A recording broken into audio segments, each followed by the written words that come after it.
Olá, pessoal! Vamos para mais uma aula de língua portuguesa. Hoje nós iremos ver um pouco sobre o gênero conto. Trazendo um breve conceito de conto, o conto é um dos gêneros narrativos, ou seja, é um texto que pertence à tipologia narrativa, mais comuns na tradição literária brasileira. Grandes autores como Álvares de Azevedo, Machado de Assis ou Mário de Andrade são reconhecidamente excelentes contistas. Em virtude da importância do gênero, muitas faculdades e universidades solicitam aos candidatos em seus vestibulares que produzam contos. Existem, inclusive, alguns tipos ou subcategorias desse gênero, entre os quais estão o conto de fadas ou o conto fantástico. Quanto à estrutura, o conto é estruturado como uma narrativa curta. Então, em comparação com outros gêneros narrativos, como o romance, por exemplo, o conto ele é curto, certo? Ele envolve apenas um conflito, que é um problema. Nessa perspectiva, o momento de maior tensão do gênero é chamado de clímax. Então, o clímax é o auge do conflito. O conflito é um problema que surge ali no desenrolar das ações, certo? E o clímax é o auge desse conflito. Além disso, embora não seja uma regra comum que o conto apresente poucos personagens, um espaço ou cenário limitado e um recorte temporal reduzido. Aqui nós temos, relembrando aqui os elementos da narrativa, são o pente. O pente aí é um acróstico, né? P de personagem, E de espaço. No caso, personagens são as pessoas ou indivíduos que vivem a história. Espaço é onde a história acontece. Narrador é quem conta a história. Tempo, quando a história acontece. E o enredo são as ações, é o que acontece, ok? Trazendo especificação sobre cada um desses, nós temos como personagens, tipos de personagens, os personagens principais, que são aqueles personagens ou indivíduos que possuem o papel de maior destaque nas obras. Os personagens secundários, que são conhecidos como coadjuvantes, são aqueles que não fazem parte da trama principal, eles estão na história, mas têm um papel secundário.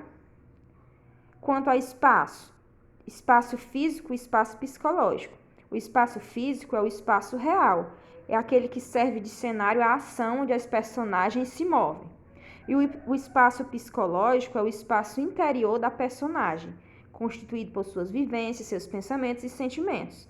Então, se a gente perceber ali numa narrativa que as ações elas acontecem, dentro do psicológico de um dos personagens, numa lembrança, um sonho, um pensamento de um dos personagens, aí se trata de um espaço psicológico. Quanto ao tipo de narrador, nós temos o narrador personagem, quando o texto está em primeira pessoa, que participa da história, ou seja, ele narra e também é um personagem. Aí o narrador observador, quando o texto está em terceira pessoa, ele apenas narra o que vê. Quer dizer, ele apenas conta a história, mas não participa dela. E o narrador onisciente, o texto também está escrito em terceira pessoa, quando o narrador é onisciente. Mas o narrador, além de contar a história, ele sabe tudo sobre os personagens, até o que eles pensam. Os seus pensamentos mais íntimos, os seus sentimentos mais íntimos, o narrador conta ali na história, o narrador onisciente. Quanto ao tempo, ele pode ser cronológico, que é quando a ordem do tempo segue a ordem do relógio mesmo, a ordem lógica. É marcado por algumas palavras como ontem, semanas depois, ao meio-dia, etc. E o tempo psicológico, que é parecido lá com o espaço psicológico. No caso aqui, é o tempo que ocorre quando o personagem se encontra sonhando, imaginando, relembrando ou pensando. Quer dizer, não dá para identificar o tempo lógico em que aquelas ações acontecem, porque ela se passa em um recorte de pensamento, uma lembrança, algo que está dentro do psicológico de um dos personagens.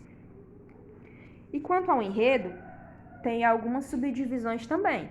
A apresentação, que é onde a história tem início, pois o leitor será apresentado aos personagens, assim como conhecerá o local e o espaço temporal da trama. A apresentação da narrativa é onde é o início da história, onde vai ser apresentado quem são os personagens e tal. Complicação é a parte da narrativa que dá lugar ao desenvolvimento do conflito. em torno do qual a história irá se desenvolver. Então, é um problema, uma problemática que ocorre ali. O clímax, como eu já falei, é o momento mais tenso da trama, o qual exige uma solução ou desfecho, é onde o leitor fica mais, né, ele é mais instigado, o leitor é mais instigado a querer saber como é que aquela história vai terminar, é quando a história atinge o seu clímax. E aí vem o desfecho, que é onde se encerra o enredo, é o final da história, né? Com a solução para o fim dos conflitos que aconteceram ao longo da história. E essa aqui são as partes de um enredo, mas aqui é importante a gente saber que nem todo conto apresenta essa linearidade. Primeiro é a apresentação, depois a complicação, depois o clímax e depois o desfecho. Não, pode ter, né? É óbvio que vai ter uma dessas partes, ou todas, ou algumas delas. Então depende, certo? Não segue uma regra. Os contos, a literatura em si não segue uma regra, mas a gente deve considerar esses pontos e conhecer para que a gente possa identificar em uma breve oportunidade. Agora vamos ler um conto. Gente, eu vou estar postando um PDF com um conto, certo? Consagrado de um autor consagrado da literatura que é Graciliano Ramos. O nome do conto é Baleia. Ele faz parte de um livro, do livro Vidas Secas, né? Que é um livro muito famoso desse autor também. Então eu vou estar colocando lá o conto e vocês vão ler o conto e depois vão responder esses quatro itens no caderno e enviar para mim, ok?